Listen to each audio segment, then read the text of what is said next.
O professor Pedro Sánchez Ferrer, aqui também chamamos de Pere, vem da Espanha 2 vezes por ano para acompanhar leituras do livro cuja tradução português ele organizou e vai estar falando ao longo dessa entrevista. O professor Pere, vamos dizer, coordena o grupo La Puerta, que publica livros de diversas tradições religiosas na Espanha onde vive.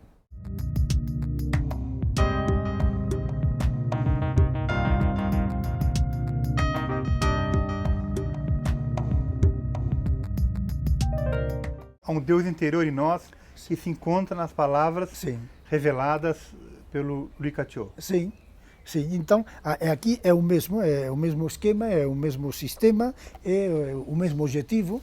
Então, aí está a importância dos livros revelados. Porque não são livros de autor. Porque como foi inspirado pelo Espírito, quando você lê, o Espírito te inspira. O mecanismo é exatamente quando você lê uma novela, um texto erótico. Então, mexe você. Por quê? Se é só um papel com letras impressas. Porque o espírito que inspirou aquele autor, nesse momento que você lê, está inspirando você.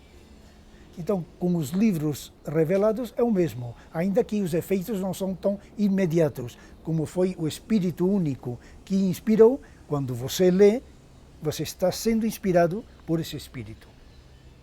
Você poderia ler uns trechos para nós? Assim, por exemplo, aqui, eu antes abri, bom, enfim, caiu aqui. Então, uma forma de usar, isto se faz em todas as tradições, abrir ao acaso os livros, os bem inspirados. Então, aqui, por exemplo, com uma espátula, isto é uma espátula de asta de marfim, enfim, qualquer espátula, então você abre e onde cai a ponta da espátula, ou também onde cai os olhos, o olhar. Então aqui, por exemplo, saiu o livro 19, o número 1, que diz: os profetas nos falaram da substância e da essência de Deus, e nós esquadrilhamos os seus textos para neles descobrir a história, a moral, a poesia ou a adivinhação. Ó estúpida cegueira dos inteligentes e dos sábios, ou mediocridade satisfeita dos crentes. Essa é a coluna terrena. Então, a coluna que pode ser terrena. E depois, mas aqui também, vai ver. Então diz... Esse é o 19 linha. Sim, é o linha. Foi 19.1, 19.1 linha. Não adaptemos as Escrituras Santas aos nossos pequenos pensamentos, pois afinal tudo irá mal para nós. Antes submetamos os nossos desejos à palavra de Deus, a fim de gozar da proteção e da ajuda do Todo-Poderoso. Se nos aferramos cegamente às nossas opiniões, como poderá Deus instruir-nos na vida? Então, é um pouco o que estávamos falando. É como se o livro está atento. Então aí, esse é um problema que já mencionei antes, que é o problema da hermenêutica, da exegese. E como interpretar bem um livro que fala da realidade divina, que fala da nossa própria regeneração? Isto aqui fala de nós. Porque, então, se você interpreta mal, você aplica mal.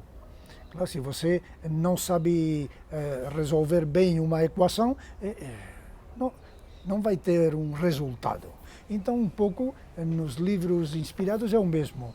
Então, há toda uma tradição que nos ensina, desde a antiguidade, nos ensina o sentido profundo dos livros. Não o sentido aparente, literal. É preciso o sentido literal, o sentido moral, o sentido analógico, o sentido simbólico, metafórico, histórico, mas além desses tem outro que é mais profundo e que vai à raiz. E aqui este livro fala nessa chave, muitas vezes fala nessa chave. Vamos escolher um outro trecho? É o livro 12, número 43 e 43 linha. Aqui as vanidades do mundo não são de nenhuma utilidade, pois não se trata de estar sobrecarregado de memória ou inchado de importância, mas antes de ser simples e estar nu como no último dia da criação e como no primeiro dia do nosso nascimento. Nós nos reuniremos com o tesouro de Deus e permaneceremos no seu esplendor e na sua paz para sempre. Somente a água santa pode nos lavar da sujeira tenebrosa e nos fazer reviver na luz do Senhor. Então, se você lê literalmente, o que significa o último dia da criação e o primeiro dia do nosso nascimento? Então parece que se juntam o último dia com o primeiro. Mas de que está falando? Quando Deus visita o homem, termina para ele o mundo exterior. É o fim dos tempos caídos. Começa os tempos novos. Então termina a criação que é perecível, que vai morrer, e começa a criação do nosso novo nascimento, que é se renasce para viver eternamente. Então, e depois aqui tem o tesouro de Deus. E a paz de Deus não é a paz deste mundo. Onde está esse tesouro? Está em nós. Nós contemos um tesouro, mas está num cofre fechado. E quem tem a chave? O Espírito Santo, o Ruach Elohim, Rahman, no Islã, Rahman, que abre a porta de Rahim, que abre a nossa porta. Essa chave abre a porta do tesouro dos contos de criança, mas o tesouro está em nós. Então aqui, e ele continua dizendo, somente a água santa pode nos lavar da sujeira tenebrosa e nos fazer reviver na luz do Senhor. O que é essa água santa? É uma linguagem alquímica, e não falamos de cabala nem alquimia, mas é o mesmo, são linguagens para falar o mesmo. Então a água santa é o Espírito Santo, o Ruach Elohim, Rahman, é a bênção de Deus. O alquimista diria o mercúrio celeste. No Egito diriam Isis, que vem libertar Osíris, seu marido. Então, porque então o produto vai ser a união do que foi separado. Isto é, nosso Deus do Deus do céu, o céu da terra, a dama do cavaleiro. Então, eles se reúnem novamente, então eles vão reviver na luz do Senhor, não num corpo que vai perecer, que vai morrer. Eles vão mudar de estado. E isso deve acontecer aqui e agora, em nós. Ou pelo menos viver nessa certeza e nessa esperança de que isso é possível. Porque se você acredita, de uma forma ou outra você obtém no que você acredita. Porque é uma magia na fé. Então, e depois aqui, além dessa magia, além dessa fé, há um ensinamento sobre como é que a coisa acontece. Então, e assim poderíamos continuar. 38. Corresponde a cada um de nós suscitar Deus em nós mesmos com a nossa fé particular, quer seja paciente, suave, intrépida, voluntariosa ou até mesmo violenta, mas sempre animada pelo fogo do amor.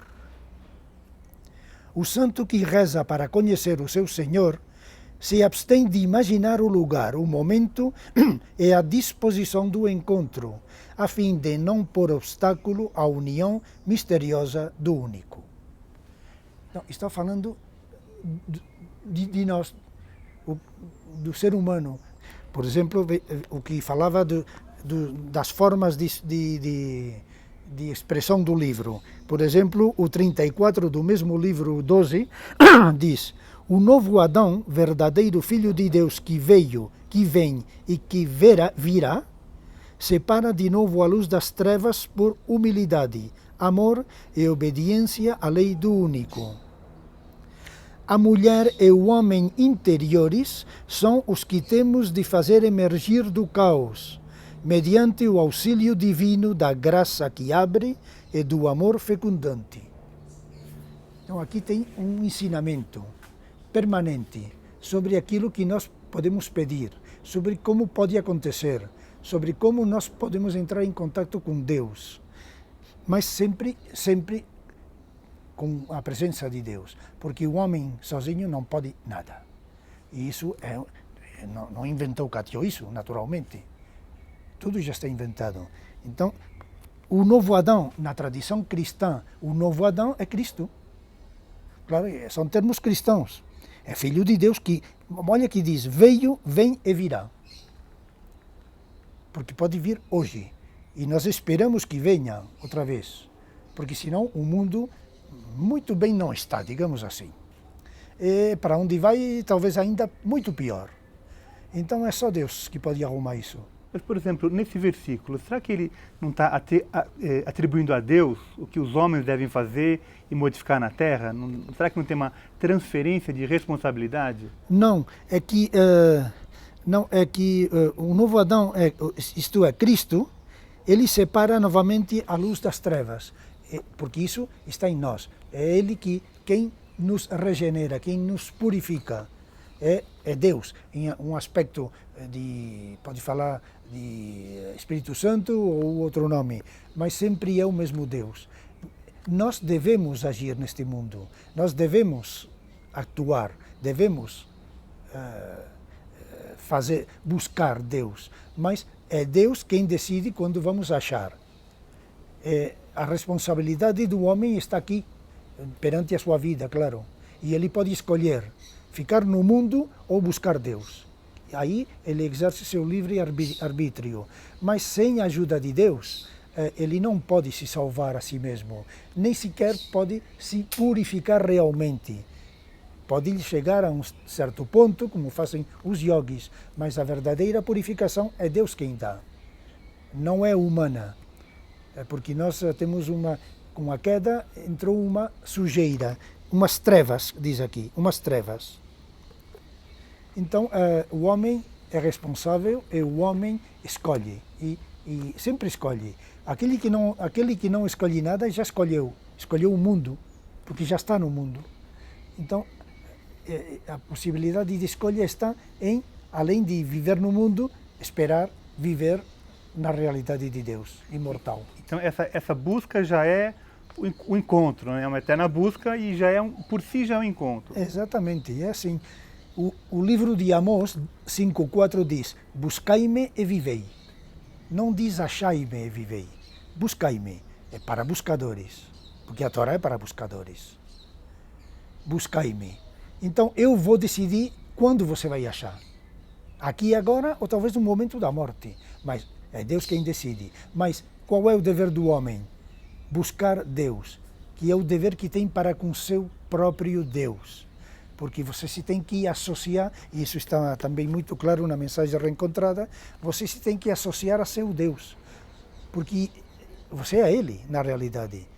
Você é um ser passageiro como eu e todos, mas quem é imortal em nós? Nosso Deus.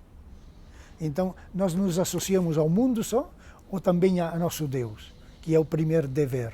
Porque, claro, depois não tem reclamação precisamente por isso.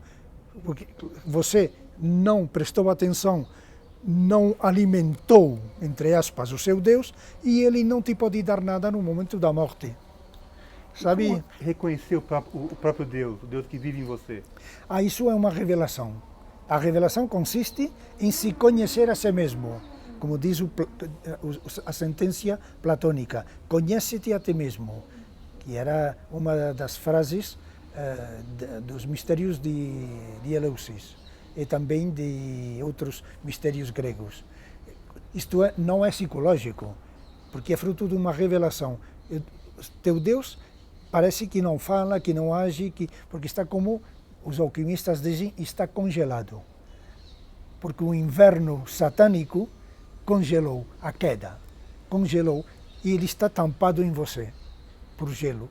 Então, mas vem a primavera, estamos falando de um texto que nasceu no hemisfério norte, então aí a primavera, o sol degela a semente e então com o calor e a chuva do céu, a semente nasce novamente. Isso é uma imagem. Então aí você vai conhecer quem é você realmente. Isso é que é o precepto platônico. Noctis se auton, conhece-te a ti mesmo. E isso é graças a uma revelação. Mas você pode ter inspirações que vêm dele, que é nosso Adão também, que é nossa centelha divina, nossa semente, e nossa alma imortal em termos cristãos. Então, mas você pode ter inspirações que vêm dele, pode ter uma certa consciência de que ele está em você e que ele te mantém, porque se nós temos consciência e todas as faculdades superiores propriamente humanas que temos, vem dele, tudo vem dele. Ele anima o corpo através de um corpo fluido, um corpo astral, um corpo que é sutil, que é um duplo nosso, e através desse corpo sutil, ele anima todo o corpo. E ele nos dá a consciência, nos dá a fala, tudo o que é propriamente humano. Então, nós devemos nos consagrar à busca de Deus e à busca do nosso Deus.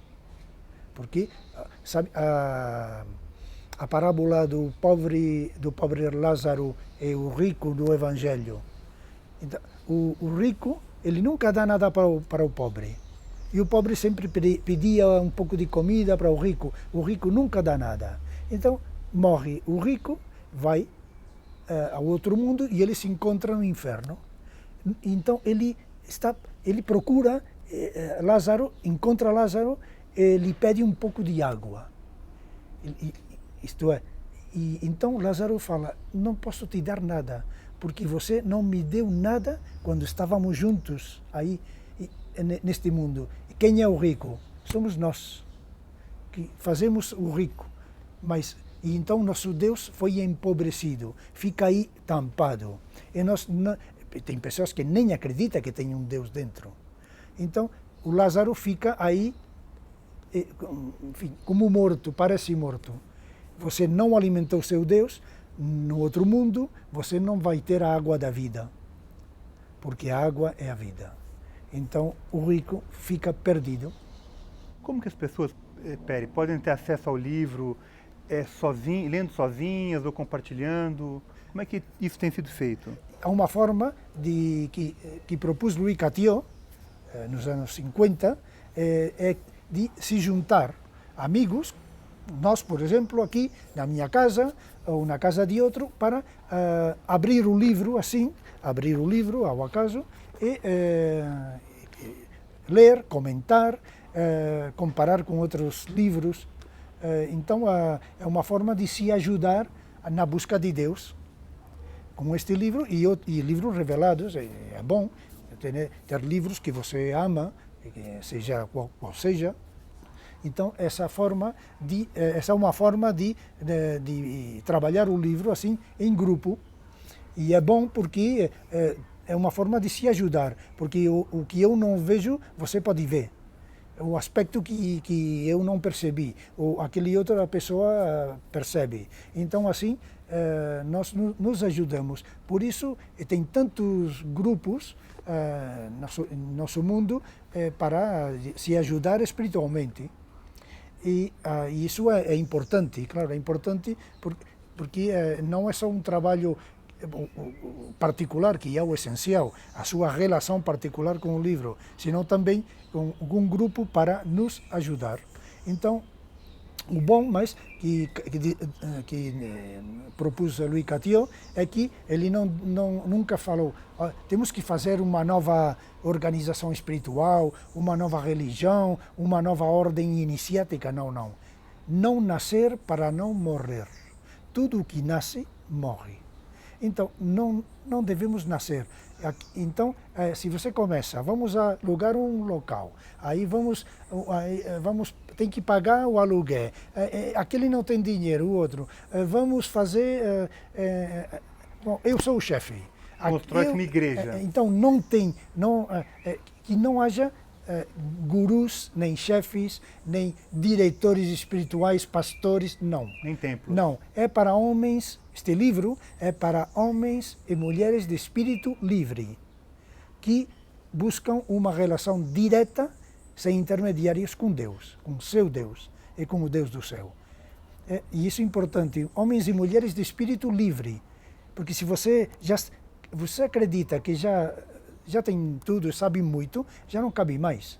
O copo cheio de água já não cabe mais água. Mas se você é consciente que você não está completo, que você está buscando e que não achou, então este livro pode ajudar muito. É porque é um livro que não fala somente a razão, fala sobretudo a intuição e a memória profunda.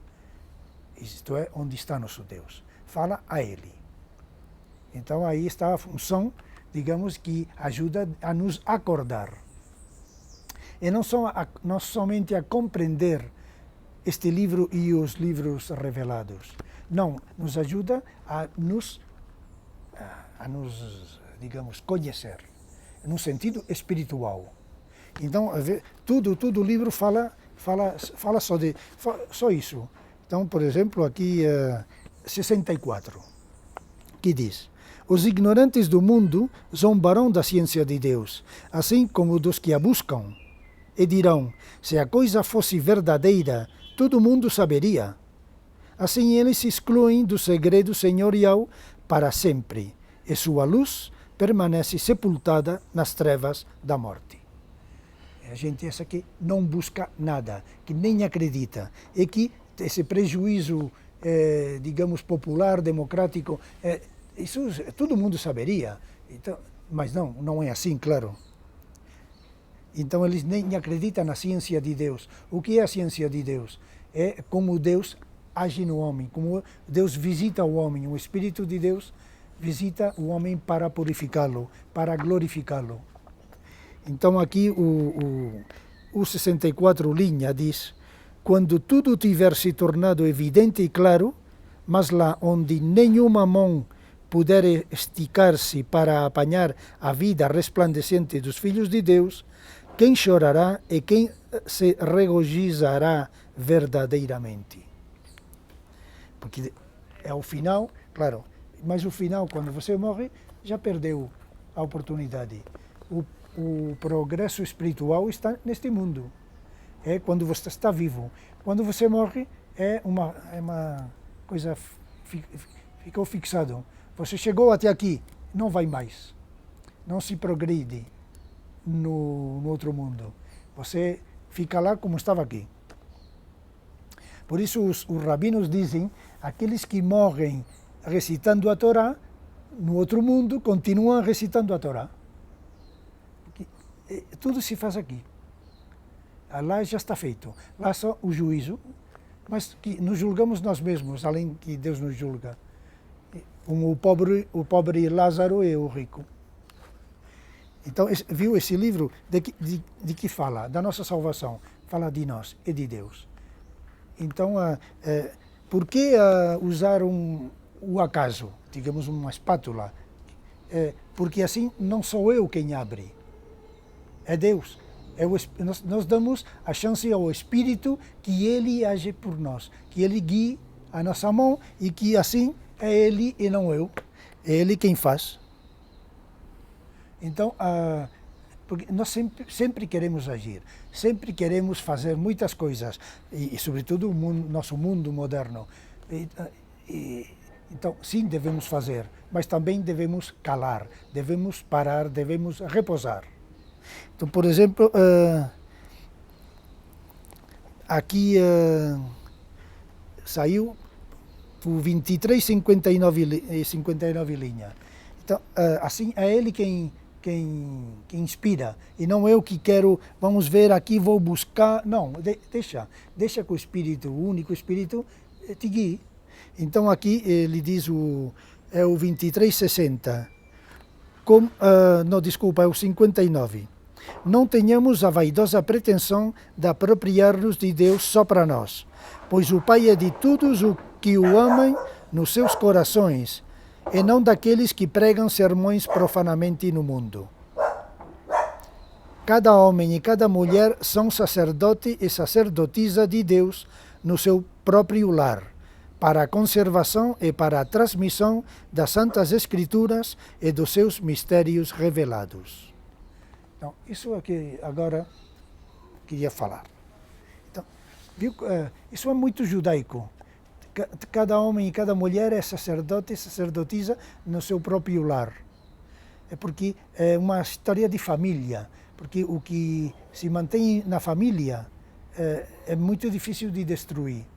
E porque você deve converter sua casa num templo, sua casa num mosteiro, onde a sua família sejam esses membros do mosteiro, que é como um lugar protegido das bagunças do mundo, do barulho do mundo, do caos exterior. Então, e esse também é o espírito do livro, porque Louis Catio propunha isso também.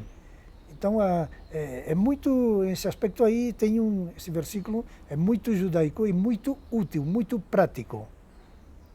É claro, se na sua casa você acorda pela manhã, põe a TV e está todo dia a TV, todo final de semana a TV, blá, blá, blá,